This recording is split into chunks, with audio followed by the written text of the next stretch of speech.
Have you ever heard words so cruel from someone you love that they physically hurt?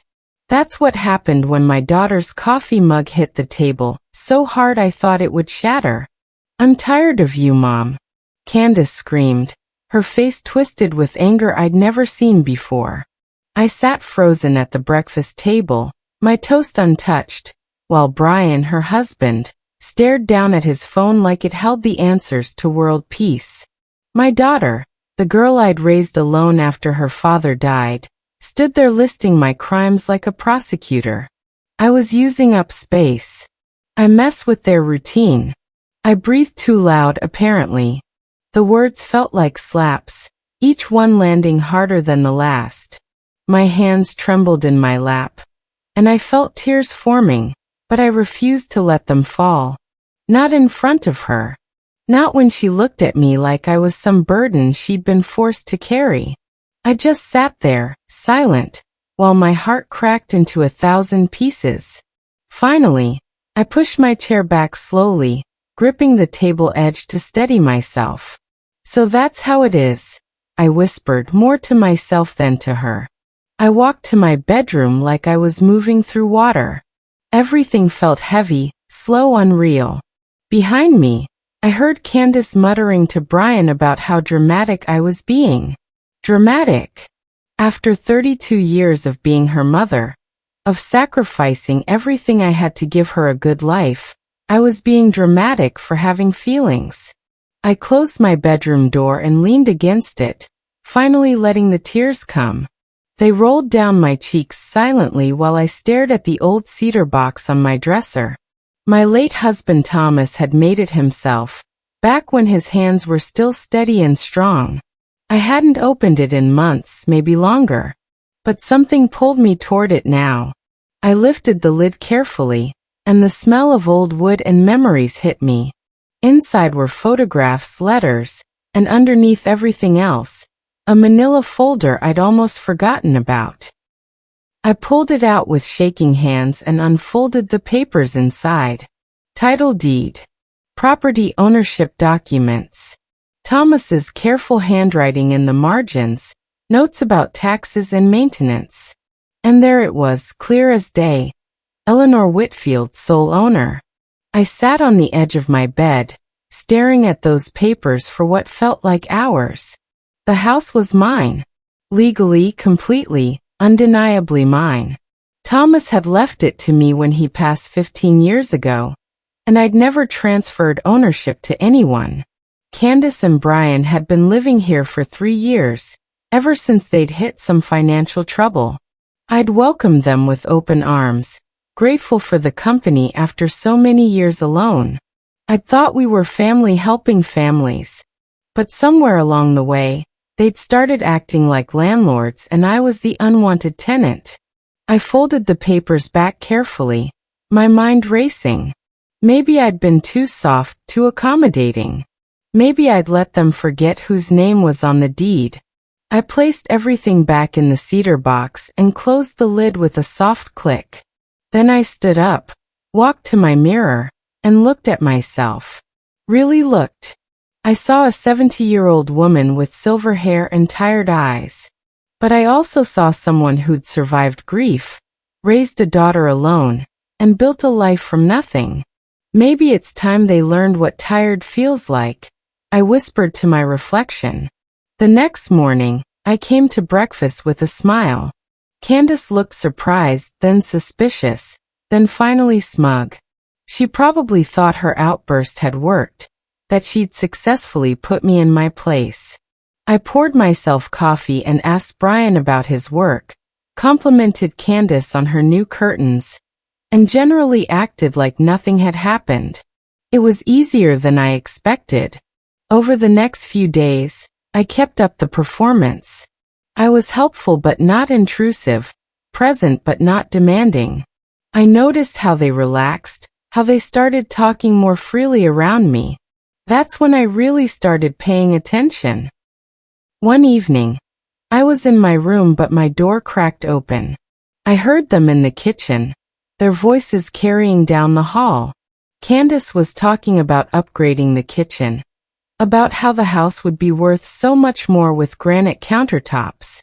Brian mentioned something about renting out the back acreage to a farmer he knew. They were making plans. Big plans. Plans for my house. Plans that involved my property generating income for them. I felt something cold settle in my chest. Then Candace said something that made my blood freeze. We'll move her to Sunset Hills by next spring. Sunset Hills was the nursing home on the edge of town. I'd visited friends there over the years. It wasn't a bad place, but it wasn't home.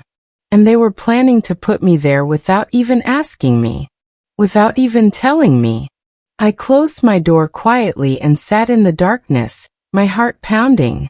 The next day was Tuesday, my usual coffee date with Agnes at the church cafe. Agnes had been my best friend since we were both young mothers in the same neighborhood. She was the only person I could talk to about this. I found her already seated at our regular table, her white hair perfectly curled, her blue eyes sharp as ever behind her glasses. "Eleanor," she said immediately, "what's wrong?" I told her everything. The words poured out of me. All the hurt and confusion and anger I'd been holding in. Agnes listened without interrupting, her face growing stern. When I finished, she reached across and squeezed my hand. "You built that house from bare earth," she said firmly. "You and Thomas poured everything into it. Don't let them take it from you." Her words lit something inside me. A spark of determination I thought I'd lost. That afternoon, I did something I hadn't done in years. I researched. I pulled out my old laptop and started looking up property laws, inheritance rules, anything that might help me understand my options. That's when I found it, stuck to the bottom of the manila folder with ancient tape, a business card. Frederick Hudson, real estate attorney. The card was yellowed with age, but the phone number was still legible. Mr. Hudson had handled Thomas's estate when he passed. I remembered him vaguely, a kind man with patient eyes who'd walked me through all the legal paperwork during the worst time of my life. My hand shook as I dialed the number. I half expected it to be disconnected. But after 3 rings, a warm voice answered. "Hudson Legal Services." I nearly cried with relief.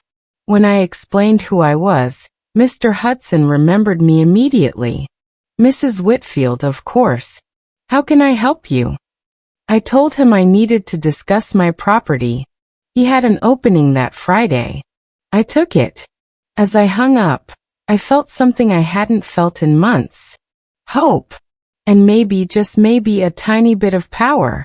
Friday came slowly. I kept up my act at home, being sweet and forgetful, shuffling around like the helpless old woman they apparently thought I was. I complimented Candace's dinner. I asked Brian for help reaching things on high shelves I could easily reach myself. I played the part perfectly. Thursday evening, Candace came home with paint samples. She spread them across the kitchen table, talking excitedly about repainting the living room. "Something more modern," she said, not asking for my opinion. I nodded along, making vague sounds of agreement. That night, she found a brochure near the mail pile. I'd left it there on purpose. It was from the Historical Homes Preservation Program, something I'd picked up at the library. Candace frowned at it. "What's this?" she asked. I looked up from my tea, blinking innocently. "Oh, that? Someone left it at church. I thought it was interesting." She tossed it aside, but I saw suspicion flicker in her eyes. Good. Let her wonder. Friday morning, I told them I was having lunch with Agnes and might do some shopping. They barely looked up from their breakfast. I drove to Mr. Hudson's office with my heart pounding in my ears. Frederick Hudson's office was exactly as I remembered it. Dark wood paneling, leather chairs, and shelves full of law books that looked like they'd been there forever. Mr. Hudson himself had aged, his hair completely white now, but his handshake was still firm and his smile still warm. "Mrs. Whitfield, please sit down." I sat, clutching my purse in my lap. Then I pulled out the folder with my property documents and explained everything. The shouting, the plans I'd overheard, the nursing home. My voice shook, but I got through it. Mr. Hudson examined the papers carefully, his expression growing more serious. Finally, he looked up at me. "Mrs. Whitfield, legally speaking, this house is yours alone. Your daughter has no claim to it whatsoever." The relief that flooded through me was almost painful. "Can I sell it?" I asked, the words tumbling out before I could stop them. "If I wanted to?" He nodded slowly. "Absolutely. You have every legal right to sell your property." I took a deep breath. "Then I want to. But quietly, without them knowing until it's done."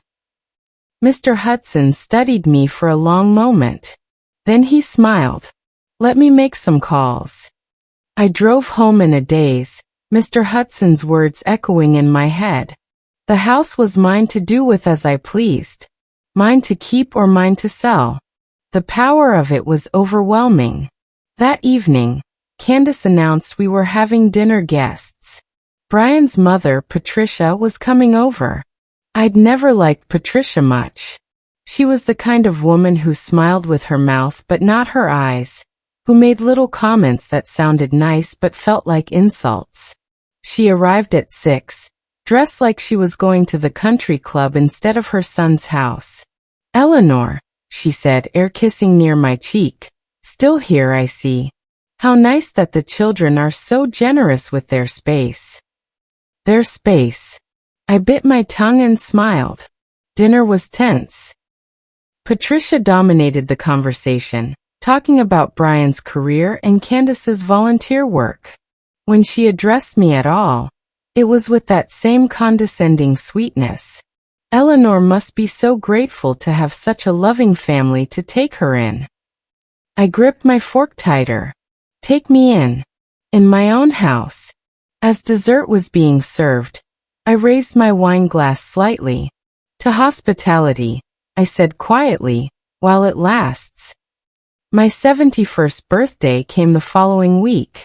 I woke up hoping Candace might have planned something small, maybe breakfast together, or even just a card. Instead, she knocked on my bedroom door mid-morning with a bright smile that didn't reach her eyes. "Happy birthday, Mom," she said, handing me a gift bag. Inside were 3 glossy brochures. Sunset Hills Senior Living, Meadowbrook Retirement Community, Golden Years Assisted Care. I stared at them, my heart sinking. "I thought you might want to look at some options," Candace said cheerfully. "You know, places with more people your age. More activities. More support." More support. What she meant was, places far away from her. I managed to smile. "How thoughtful." She seemed relieved. "Great. We can visit some together if you want." She left, and I sat on my bed holding those brochures, feeling something hard and cold settle in my chest where my heart used to be. That night, alone in my room, I pulled out my good stationery. The cream-colored paper Thomas had given me years ago for special occasions. I wrote a letter to the Historical Homes Preservation Program. I'd done my research. They'd been trying to acquire old family properties in our area for restoration and preservation. Our house, built in 1952, qualified. I confirmed my interest in selling. Then I sealed the envelope before I could change my mind. Mr. Hudson called 3 days later. The Preservation Society was very interested. They wanted to do an inspection before making an official offer. I scheduled it for the following Thursday, telling Candace and Brian it was just a routine foundation check. The city requires it for houses over 50 years old. I lied smoothly. They bought it without question. The inspectors arrived at 10 in the morning. There were 3 of them, professional and courteous. Candace hovered anxiously, worried they might find expensive problems. Brian puffed up with pride as they admired the original hardwood floors and the craftsmanship of the built-in shelves. I watched from the kitchen, drinking tea. One of the inspectors, a younger woman named Claire, caught my eye as they were leaving. She gave me the tiniest wink. I had to hide my smile behind my cup. That evening, Mr. Hudson called again. The society loved the house. They were preparing an offer. "It's generous, Mrs. Whitfield," he said. "Very generous." That night, I barely slept. I kept thinking about Thomas, about the life we'd built in this house. The rooms where we'd raised Candace, the kitchen where we'd shared thousands of meals, the garden where Thomas had proposed. But I also thought about how Candace looked at me now, like I was furniture she was tired of dusting. The following Tuesday, I drove to Mr. Hudson's office again. This time, Agnes came with me for moral support. The papers were already laid out on the conference table. Sale contract, transfer documents, disclosure forms. My hand shook as I picked up the pen. "Are you sure?" Agnes whispered beside me. I thought about Candace's angry face, about being called tired, about nursing home brochures given as birthday gifts. "I'm sure," I said and signed my name. Eleanor Whitfield. The signature looked strong and clear on the page. The closing date was set for 2 weeks from now. The Preservation Society would take possession immediately after. The payment would be deposited directly into my personal account, the one Candace didn't know existed. Mr. Hudson shook my hand. "You're doing the right thing." I wasn't sure about that, but I knew I was doing the necessary thing. As Agnes and I left, I had one more request. "Can you mail my new house keys to Agnes's address?" I asked. Mr. Hudson nodded, understanding immediately. "Of course." Outside, Agnes hugged me tight. "You're braver than you know," she said. I didn't feel brave. I felt terrified.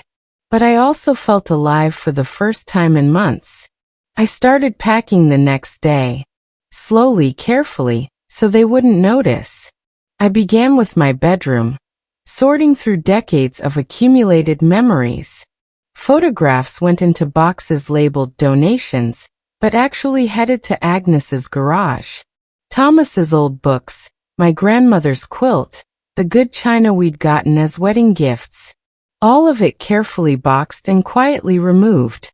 Candace noticed the boxes but barely commented. "Spring cleaning?" she asked one day. "Something like that," I replied. Agnes mentioned the church was collecting for their charity sale. It was easy to lie now. Each life felt like a small rebellion.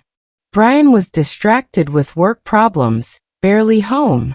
Candace was busy with her volunteer committees and her endless plans to renovate. Neither of them saw what was happening right under their noses. One evening, I overheard Candace on the phone with the bank. She was asking about taking out a home equity loan. "To make some improvements," she was saying. "It's a valuable property." "My property?" I said nothing, just continued folding my clothes. The bank appointment was scheduled for Friday. I marked it on my mental calendar and smiled to myself. That was going to be an interesting conversation. Friday afternoon, Candace came home pale and shaken. Brian followed her, looking confused and angry. They found me in the kitchen, making tea like always. "Mom," Candace said, her voice tight, "we need to talk." I turned, keeping my expression mild. "Of course, dear. The bank said the house is registered under your name. Only your name." She said it like an accusation. I poured hot water over my tea bag slowly. "Well, yes. Your father left it to me." "But we live here," Brian said, his voice rising. "We've been living here for 3 years." "I know," I said calmly. "I invited you." The silence that followed was thick and angry. Candace's face flushed red. You're going to stop us from getting a loan? After everything we've done for you. Everything they'd done for me. Like calling me tired. Like planning to put me in a nursing home without asking. Like treating me like a burden in my own home. Children forget, I said softly, meeting Candace's eyes. They don't own everything they touch. I left them standing in the kitchen and went to my room. Behind me, I heard Candace's voice rising, but I closed my door and let the sound fade away. That night, my phone rang. Mr. Hudson's calm voice filled my ear. Mrs. Whitfield, the closing documents are ready. The weekend was terrible. Candace barely spoke to me, and when she did, her voice was sharp and cold. Brian avoided me entirely. Sunday evening, Candace exploded. She stormed into my room without knocking, her face twisted with anger. How dare you, she shouted. How dare you embarrass us like that? The bank manager looked at us like we were liars. I set down my book calmly. I didn't tell you to go to the bank without asking me first. This is our home, she hissed. Ours. No, I said quietly. It's mine. She stared at me like I'd slapped her. After everything we've done, taking you in, caring for you. Taking me in? The words came out sharper than I intended. Candace, this is my house. I took you in. She opened her mouth, closed it, then turned and stormed out, slamming my door so hard the walls shook. I sat in the silence afterward, my heart pounding. Brian came later, trying to smooth things over, suggesting we all sit down and talk rationally. I agreed, knowing it didn't matter. In 3 days, I'd sign the final papers.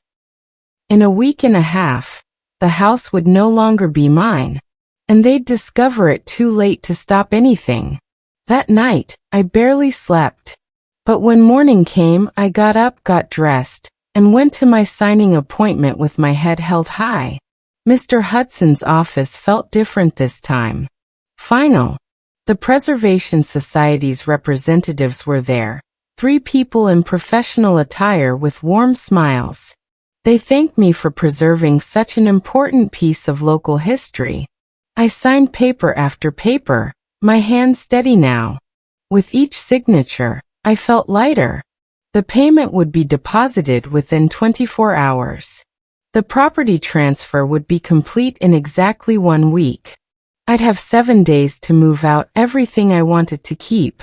7 days before Candace and Brian learned the truth. As I stood to leave, I paused. Please, I said to the representatives, keep this quiet until the transfer date. I need time to make arrangements.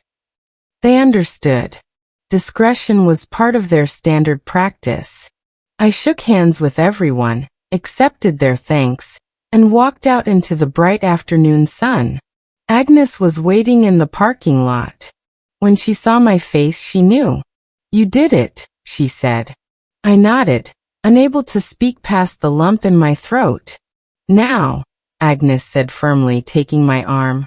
Let's get you ready for what comes next. What came next was the hardest part. Going home and pretending nothing had changed. Sitting at dinner with Candace and Brian.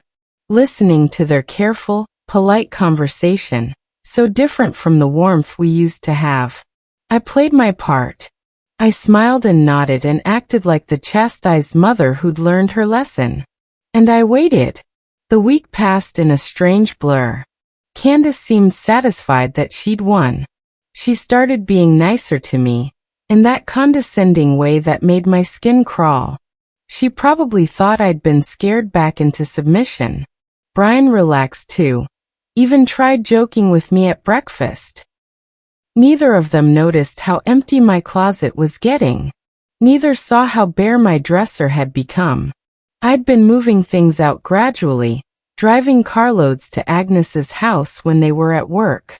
My books, my photos, my mother's jewelry, Thomas's tools from the garage. Everything that mattered was slowly disappearing. On Wednesday, I packed the last box of truly personal items. I stood in my bedroom, looking at the walls where pictures used to hang, at the empty spaces on shelves. "You've been at my home long enough," I whispered. "It's time to let you be something else." That evening, Brian came home late and headed straight to the garage to put something away. I heard him pause, then call out, "Candace? Why is there a sold sign stake in here?" My heart jumped. I'd forgotten about that. The Preservation Society must have dropped it off for their records. Candace came running. I heard their voices rising in confusion. Then Brian appeared in the living room doorway, holding the wooden stake, his face pale. "Mom," he said slowly, "what is this?" I set down my tea carefully. This wasn't how I'd planned it, but maybe it was better this way. Quick, like ripping off a bandage. "It's exactly what it looks like," I said calmly. "The house has been sold." Candace rushed in behind Brian. "What? What are you talking about?" "I sold the house," I repeated louder this time, "to the Historical Homes Preservation Program. The transfer is final in 4 days." The silence that followed was deafening. Then Candace laughed, a sharp, disbelieving sound. "No. No, you didn't. You can't just—" "I can," I interrupted. "It's my house, remember? You made that very clear." "But where will we go?" Brian asked, his voice rising. "I don't know," I said honestly. "But you told me you were tired of me. I thought I'd relieve you of that burden." Candace's face went from pale to red. "You can't do this. You can't just throw us out." "I'm not throwing you out," I said, standing up. "I'm leaving. You just have to leave too." Through the window, I saw a truck pulling into the driveway. The Preservation Society's logo was painted on the side. Perfect timing. That, I said calmly, would be the new owners coming to do their final assessment. I walked past my daughter and son-in-law, past their shocked faces, and opened the front door to greet the representatives. Behind me, I heard Candace start to cry. The next morning, our quiet street was anything but quiet. News travels fast in a small town, especially news this dramatic. Mrs. Patterson from next door stood on her lawn, pretending to water flowers while openly staring. The Thompsons from across the street whispered to the Rodriguezes. By noon, there were more people on our street than I'd seen in months. The Preservation Society had wasted no time. A large banner was being hung across the front porch. Future site of the Whitfield House Museum. A news van from the local station pulled up. A reporter I vaguely recognized got out, already talking into her camera. Candace stood in the driveway, her face blotchy from crying, arguing with one of the preservation workers. Her voice carried across the lawn. "You can't do this. This is our home." The worker, patient but firm, explained that all the paperwork was legal and final. Neighbors watched with undisguised curiosity. I could see phones out, recording. Social media would be buzzing by evening. I stayed inside, away from the windows, and made myself a cup of tea. The normalcy of the action, the simple routine of boiling water and steeping leaves, kept me grounded. This was really happening. I'd really done it. And I felt no regret, only a strange, peaceful certainty. Outside, the chaos continued. Inside, I was finally, blissfully calm. Late that afternoon, Candace came to my room. Her eyes were swollen, her voice hoarse. For the first time in months, she looked like my daughter again. Young and scared and lost. "Mom," she whispered, "please. Tell them it was a mistake. Tell them you didn't mean it." I was folding clothes, packing my final suitcase. "I can't do that, Candace. Please." She was crying now, real tears. "I'm sorry. I'm so sorry for what I said. I didn't mean it. I was stressed and angry and I took it out on you, but I didn't mean it. Part of me wanted to comfort her. That mother instinct doesn't just disappear, even when your child breaks your heart. But I thought about the nursing home brochures, about being told I was tired, about all the plans they'd made without ever asking what I wanted. Where will we go? She asked desperately. We have 7 days. 7 days to find somewhere, to pack everything, to figure out our lives. You'll manage, I said quietly. You're young and capable. You'll figure it out. But Mom, I turned to face her fully. Love doesn't live in ownership, Candace. You showed me that. She stared at me, not understanding. When you told me you were tired of me, when you planned to put me in a home without asking, you showed me that love and family aren't about blood or buildings. They're about respect, about consideration, about treating people like they matter. I do love you, she sobbed. Then you have a strange way of showing it, I said. She left my room crying. I heard her and Brian arguing late into the night.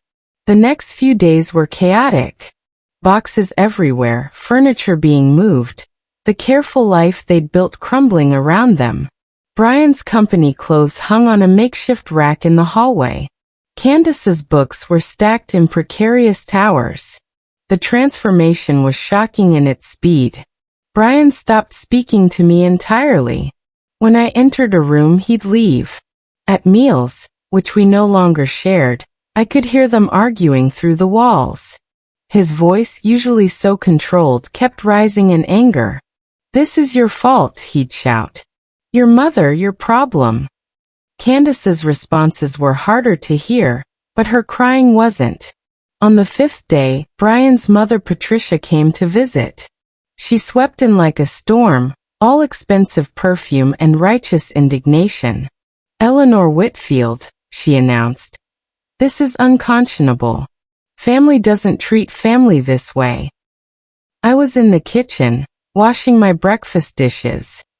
You're right, I said mildly. They don't. She blinked, confused by my agreement. Then fix this. Give them back their home. Their home. I turned to face her. Patricia, this was never their home. They were guests who forgot their manners. She opened her mouth, closed it, then turned and stormed out. That evening, I heard more shouting. Then I heard the front door slam. Through my window, I watched Brian throw suitcases into his car, and watched his mother's Mercedes follow him down the street. He'd left. Just like that, he'd left Candace alone to face the consequences. On the 6th day, I wrote Candace a letter. I'd thought about what to say for days, drafting sentences in my head while I packed, while I lay awake at night. It wasn't an angry letter. Anger had burned itself out weeks ago. It wasn't even particularly sad. It was simply honest. I told her I loved her. I told her I always would. But I also told her that love isn't enough when respect is gone. I wrote about watching her grow up, about the proud mother I'd been, about all the hopes I'd had for our relationship. And I wrote about how those hopes had died a little every time she looked at me like I was a burden. I told her about the morning she'd shouted at me, how something inside me had broken beyond repair.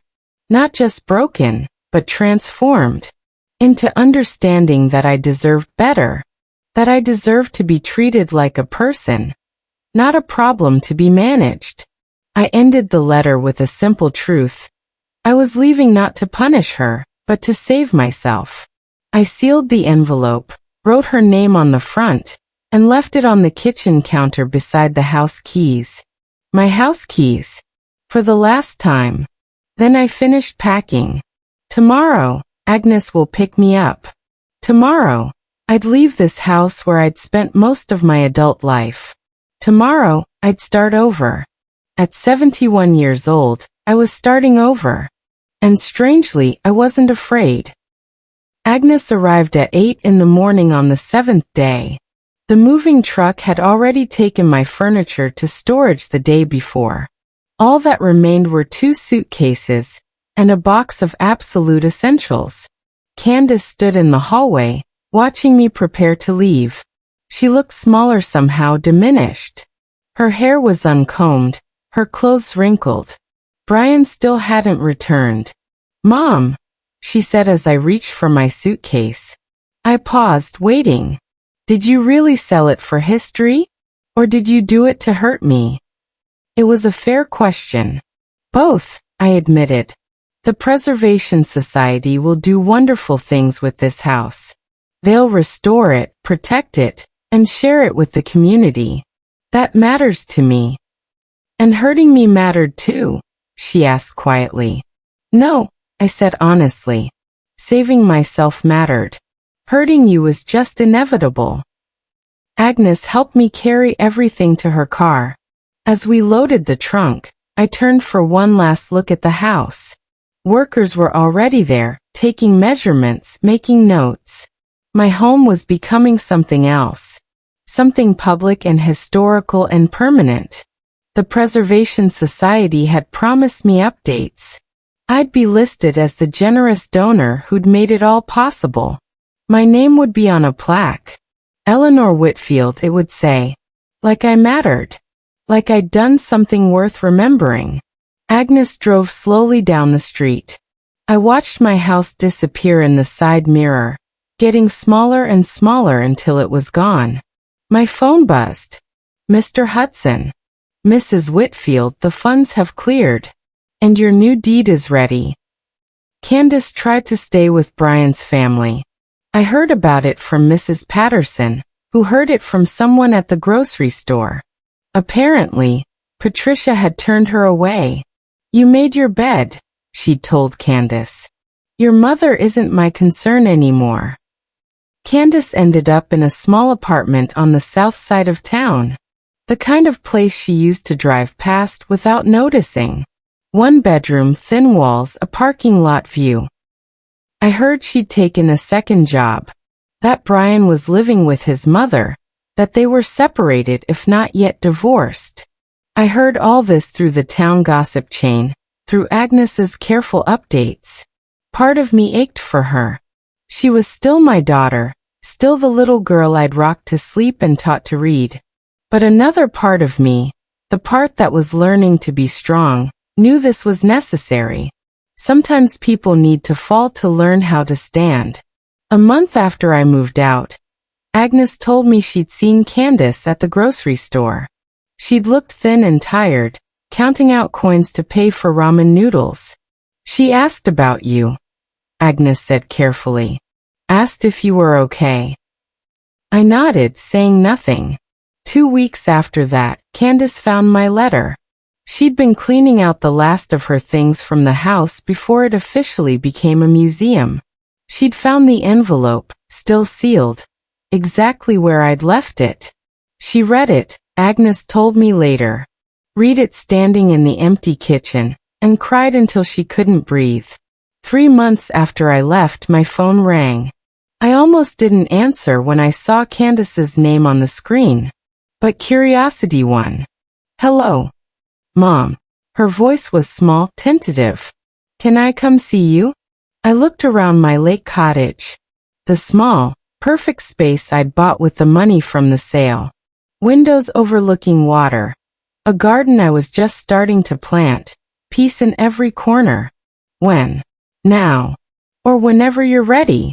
I need to see you." She arrived an hour later, driving a car I didn't recognize.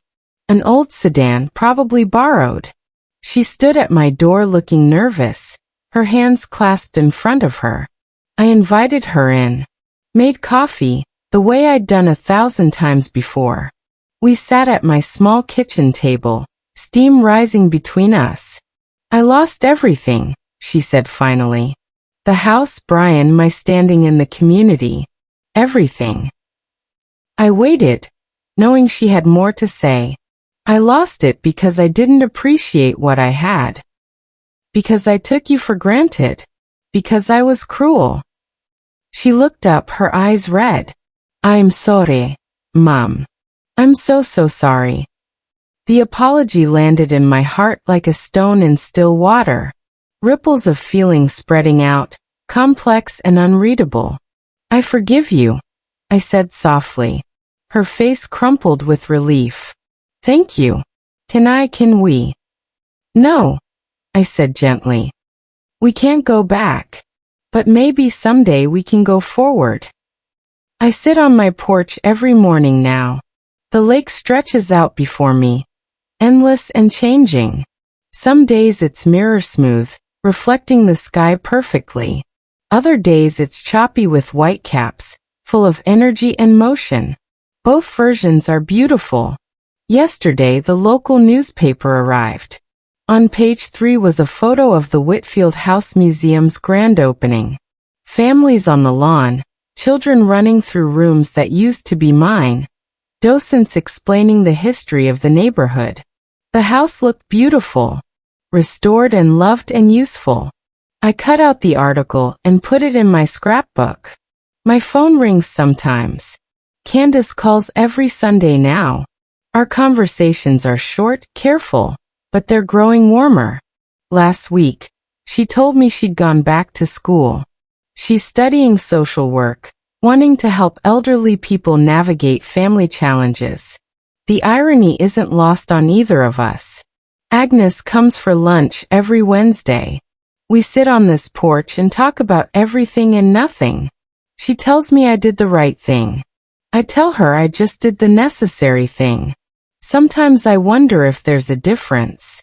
Tomorrow is my 72nd birthday. No brochures this year. Just Agnes, a homemade cake, and the quiet satisfaction of a life reclaimed. They say home is where the heart is. But sometimes, you have to leave home to find your heart again. Turns out sometimes, leaving home is how you come back to yourself. And maybe, just maybe, that's the truest form of coming home there is.